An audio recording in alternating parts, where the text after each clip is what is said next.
Hello साथीहरू, नमस्कार, good evening. I hope सबैजना सन्चै हुनुहुन्छ होला। म पनि सन्चै छु।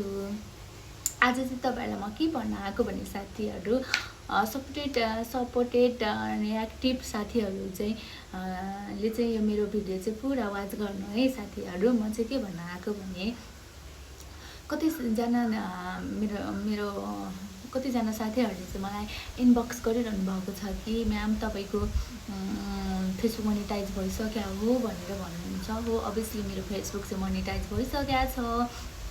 अनि कतिजनाले सोध्नुहुन्छ कि तपाईँको त 10K फलोवर्स पनि पुगेको छैन, त्यो पनि मोनिटाइज भइसक्यो हो भनेर सोध्नुहुन्छ। अवश्य हो, मेरो चाहिँ 10K फलोवर्स पनि पुगेको छैन है। भर्खर समथिङ 22-23 चाहिँ फलोवर्सहरू पुगेको छ।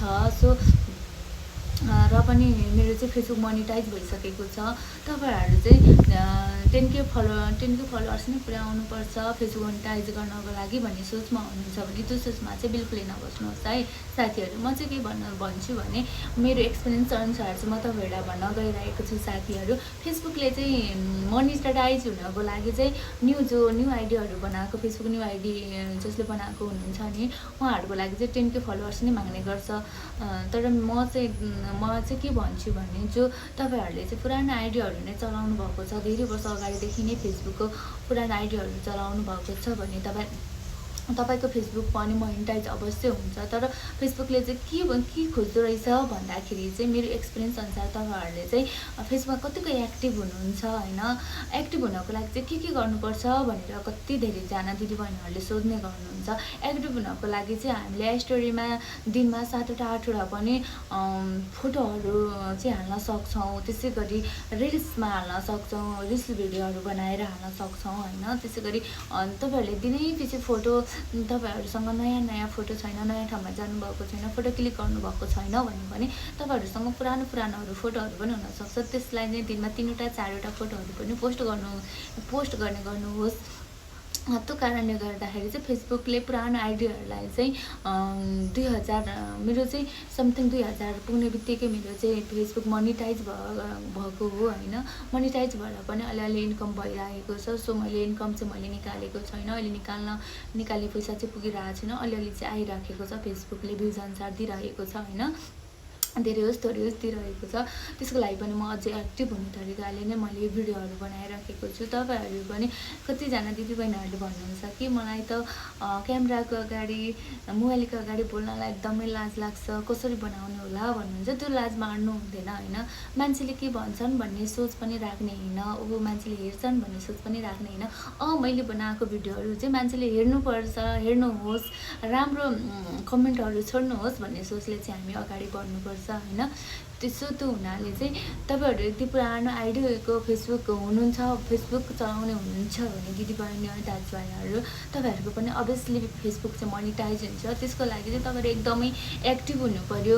अनि तपाईँहरूले चाहिँ ब्लग बनाउन सक्नुहुन्छ भने, दिनभर तपाईँहरू घरमा बस्नुहुन्छ भने चाहिँ ब्लग बनाउनुहोस्, ओरिजिनल कन्टेन्टमा यसरी बोलेर बनाउनुहोस्, ताकि तपाईँको फेसबुकले चाहिँ छिटो मोनिटाइज हुनको लागि सपोर्ट गर्ने गर्दो रहेछ। मलाई पनि यो कुराहरू त्यति थाहा थिएन, तर म चाहिँ पहिलेदेखि नै मेरो पुरानो यो फेसबुक आइडीमा चाहिँ पहिलेदेखि नै एक्टिभ रहन्थेँ। त्यो कारणले गर्दाखेरि चाहिँ मेरो फेसबुक 1 महिना कि 1.5 महिना भयो, त्योभन्दा अगाडि नै फेरि चाहिँ मोनिटाइज भइसक्यो हो होइन।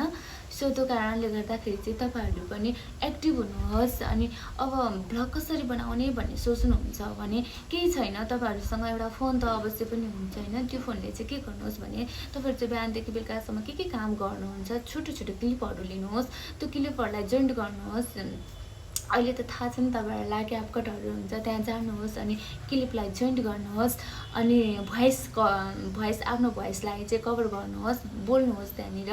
तपाईँले जब बिहानदेखिको बेलुकासम्म के गर्नुभएको छ, बिहान के गर्नुभयो सबैभन्दा पहिले, त्यो भिडियोले के गरिरहनु भएको छ त्यही कुरालाई बोल्नुहोस्। अनि भोइसलाई रिकभर गरेर तपाईँहरूले पोस्ट गर्नुहोस्, ओरिजिनल कन्टेन्ट बनाउनुहोस्।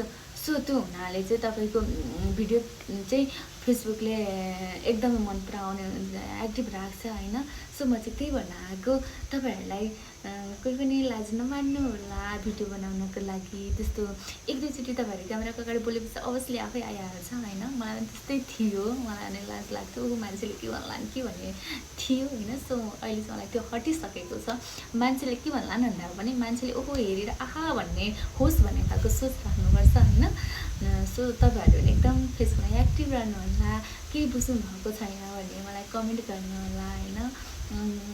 मलाई पनि यति धेरै कुराहरू त याद छ, धेरै कुराहरू त मैले पनि बुझेको छैन, बिस्तारै बुझ्दैछु, बनाउँदैछु होइन। सो त्यो कारणले गर्दाखेरि चाहिँ तपाईँहरू भने एक्टिभ हुनुहोस् होइन। घरमा बसी भए भने 2-4 पैसा भने इन्कम गर्नुहोस् भन्दै फेरि पनि यदि यो भिडियो मन पऱ्यो भने लाइक कमेन्ट सेयर अनि फलो गरिदिनु होला। फेरि अर्को भ्लगमा भेटौँला।